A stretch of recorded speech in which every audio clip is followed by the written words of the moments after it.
Ladies and gentlemen, magandang umaga sa inyong lahat.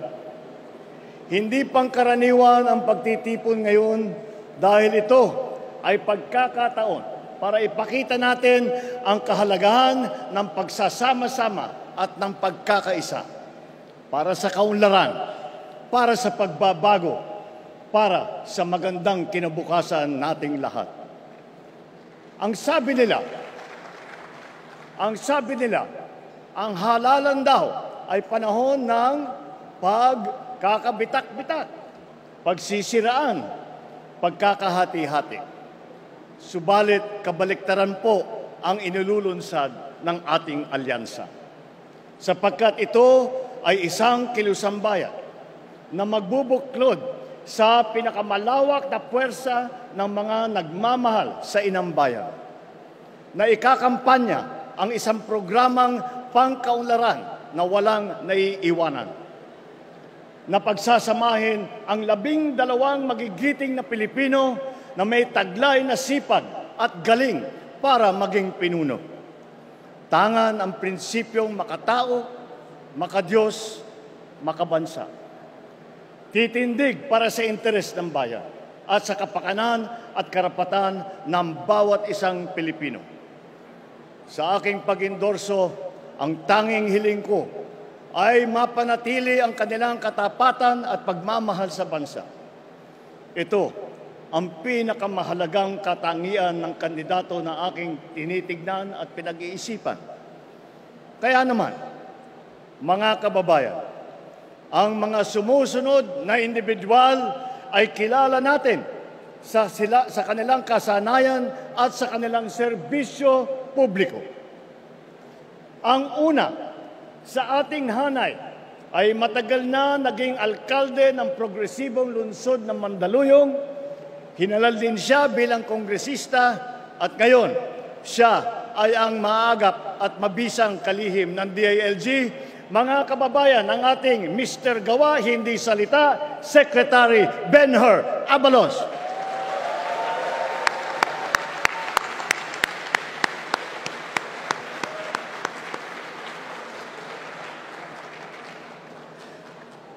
Ang susunod naman ay sumabak din sa Kongreso. Wala sa pulyeto ang pruweba ng kanyang kagalingan. Nasa lungsod na mahusay niyang pinamamahalaan. Mga kababayan, Mayor Abby Binay, hindi pwede ang pwede na, dapat better.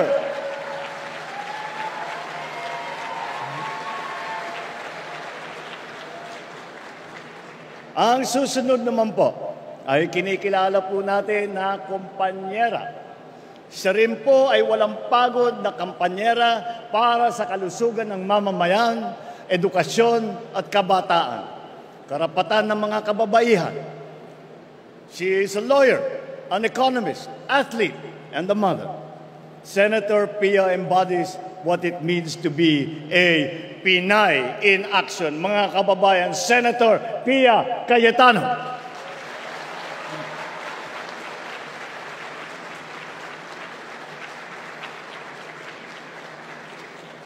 Ito naman ay isang officer and a gentleman na tapat at buong tapang na naglingkod ng lampas 5 dekada sa taong bayan. Ano man ang kanyang sasabihin at gagawin, ito ay laging nakaangkla sa motto ng kanyang alma mater: courage, integrity, loyalty.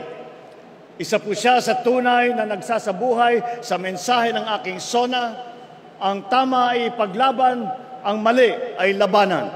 What is right must be kept right. What is wrong must be set right. Mga kababayan, Senator Ping Lacson.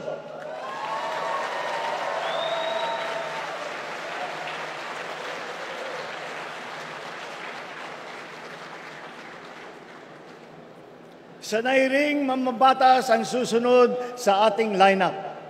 Nahasa bilang vice-gobernador na ngayon ay nasa Senado. Naging gobernador din ng lalawigan niya ng Pampanga. Mga kababayan, ang Supremo ng Senado, Senator Lito Lapid.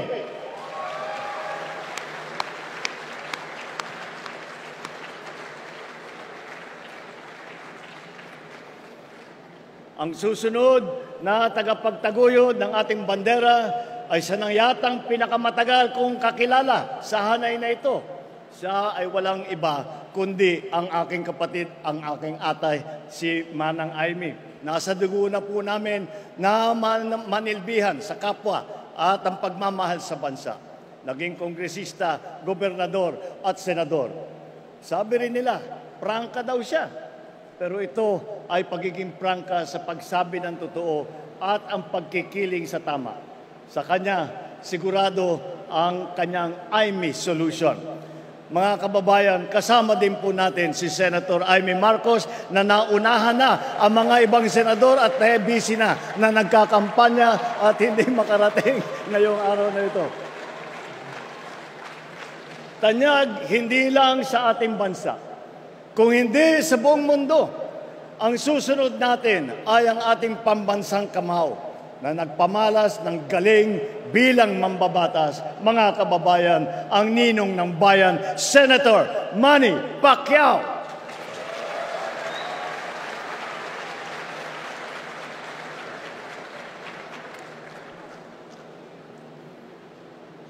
Kilala naman sa marami niyang ginagampanang papel sa iba't ibang larangan. Pero ang pinakamahalaga ay ang pagiging lingkod bayan. Vice-gobernador, gobernador, pinuno ng ahensya ng gobyerno, senador, talaga namang action star sa pelikula, action din sa tunay na buhay, mga kababayan, Senator Bong Revilla.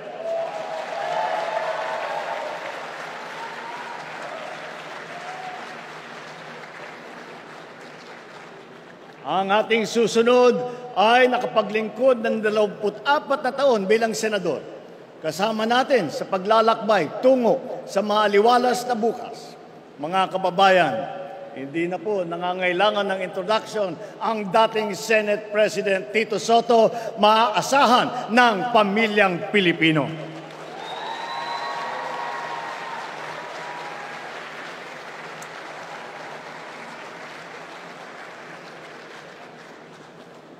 Ito naman ang big brother na iyong masasandalan. Naging mayor ng Tagaytay, puno ng MMDA, ay ngayon naman ay senador. Mga kababayan, Senate Majority Leader Francis Utol Tolentino, tol ng bawat Pilipino.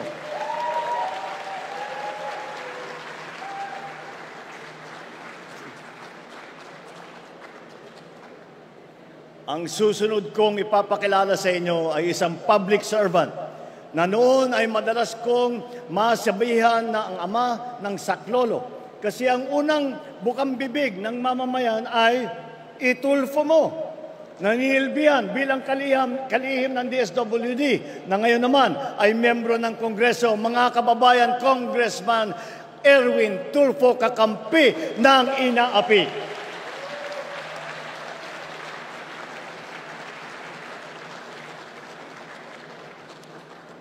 Ngayon, ang aking ika-12 na sa hanay ng nagpamalas ng husay sa pamumuna. Hindi lamang sa pamahalaan, kundi pati sa mga kumpanyang nagbibigay serbisyo sa ating publiko. Mga kababayan, Deputy Speaker Camille Villar, ang bagong boses para sa bagong bukas.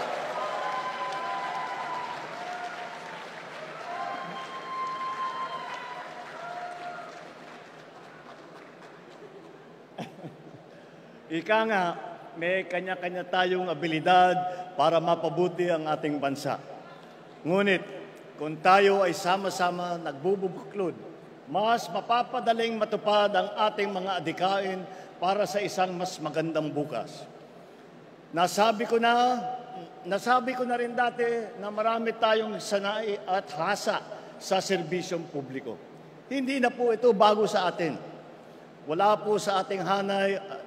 8 po sa ating hanay ay veterano na senador, Cayetano, Lacson, Lapid, Marcos, Pacquiao, Revilla, Soto at Tolentino. 7 ang may karanasan sa Kongreso, Abalos, Binay, Cayetano, Marcos, Pacquiao, Tulfo at Villar. 5 ang nahasa sa lokal na pamahalaan, si Aimee sa Ilocos Norte, Lapid sa Pampanga, Revilla, Cavite, Binay sa Makati, Tolentino ng Tagaytay, Tito Sen bilang Vice Mayor ng Quezon City. 4 din sa kanila ay nagsilbi bilang miyembro ng kabinete. Abalos sa DILG, Tulfo sa DSWD, Lacson ng Yolanda Rehabilitation Commission, Tolentino sa MMDA. Pagdating naman sa geographical representation, 2 ang tiga Mindanao, Pacquiao ng Bukidnon, Sarangani at Jensan. At si Erwin naman ay lumaki sa Davao Oriental at sa Sulu. Bukod pa ron, ang unang Vicente Soto ay naging senador ay taga Cebu. Ang nanay naman namin ni Aimee ay 100% Waray. At ang 3 malalaking rehiyon ng gitnang Luzon, Kamaynilaan at Timog Katagalugan ay may boses sa ating kupunan. Mga kababayan, sila po ang lineup ng alyansa.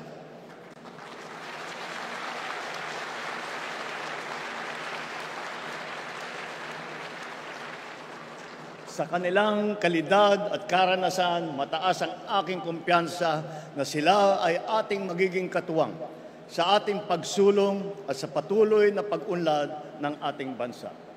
Atin po sila ay samahan at suportahan. Mabuhay po kayo, mabuhay ang ating lineup, mabuhay ang bagong Pilipinas.